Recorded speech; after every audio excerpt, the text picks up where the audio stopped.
Good afternoon. I am very humbled to be in this audience today amongst all of you, so thank you for having me. First of all, a qualifier, okay. I represent the foundation, the Green Foundation, which is a US-based nonprofit organization which stems from the practice of Professor Muhammad Yunus in Bangladesh. Our work, the pillar of our work is really about microfinance and about poverty alleviation. Though, of course, that was 20 years ago, and we have actually evolved right now, and we are now in the sectors of mobile agriculture, mobile health, and what we call digital financial services or financial inclusion. But having said that, our mission is still poverty alleviation with the emphasis on women empowerment. So I just wanted to make sure that this is understood because the word Grameen is very much used, in the microfinance space. So what does somebody like me, okay, what can somebody like me offer in a forum like this, okay? The first thing that I wanted to share with you was that, okay, when we talk about inclusive business, and thank you, Undersecretary, for defining that, it could go many different ways. But I just wanted to present a particular case in the Philippines that works with coconut smallholder farmers. So our approach as an organization is not just about microfinance lending or working with financial institutions any longer.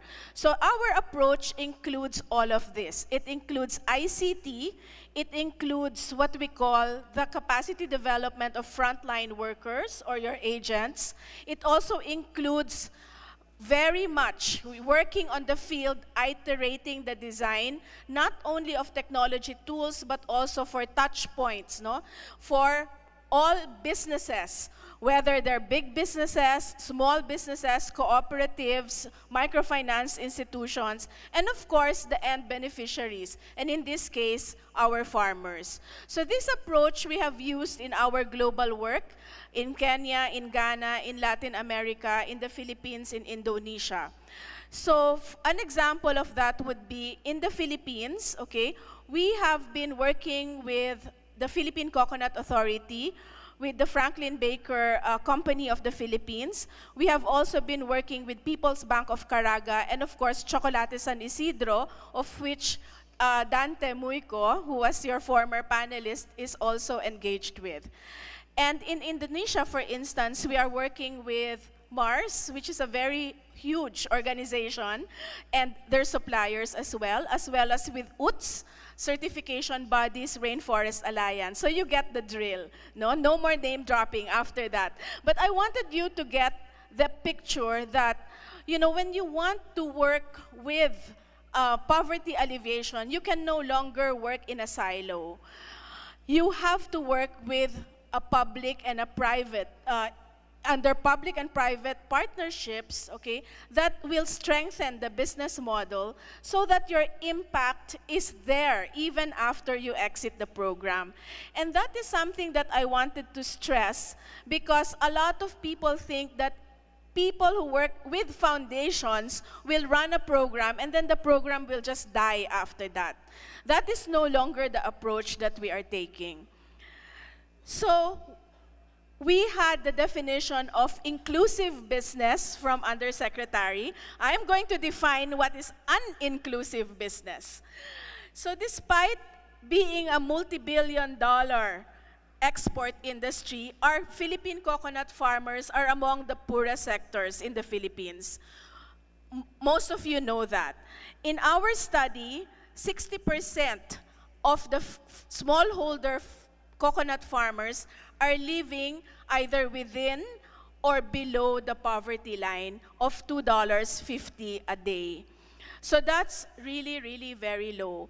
And in terms of productivity, we have already also, I would say, reduced the capacity to produce coconuts. We are now second in line from Thailand, okay? We used to be the first.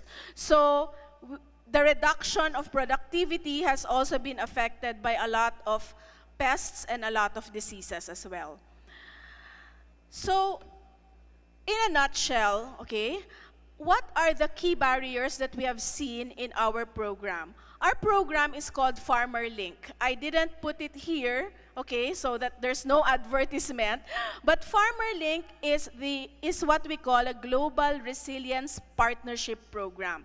When we talk about inclusive business, it is no longer about business alone. It has to be resiliency for all, because we are in that time where everybody has to build resiliency, not only make profit, but also survive disasters, climate change. So it's a whole new ball game. So Farmer Link was the challenge winner of the Global Resiliency Partnership, which is a USAID, Rockefeller, and ASEAN funded program. It was a very ambitious 18-month program who looked at multiple facets of helping small coconut holder farmers, specifically in the province of Davao. So what did we learn?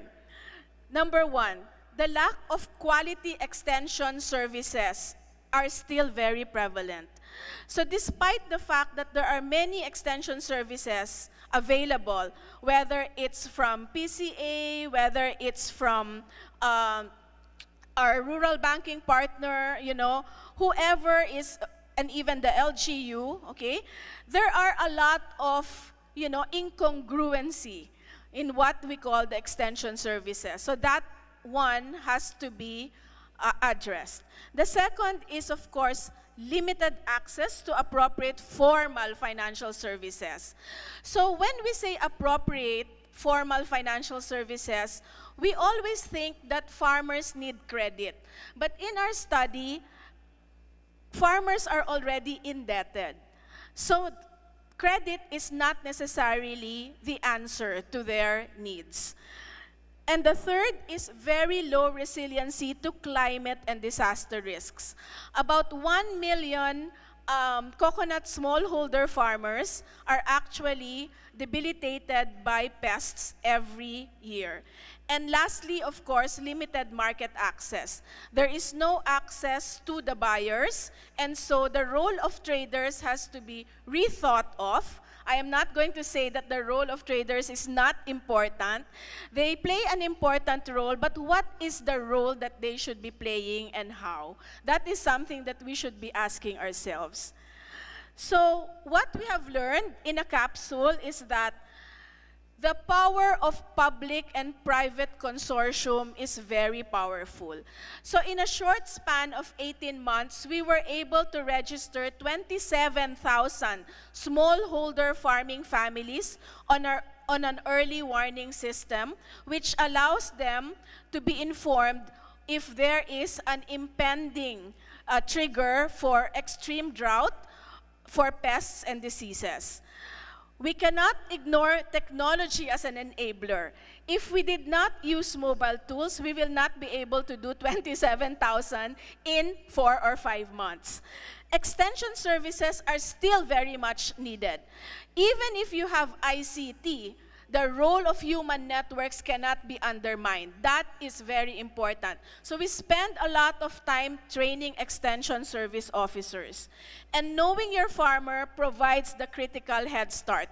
The first thing that we did was we baselined all our farmers, each farming family. We had the socioeconomic profile, productivity, everything.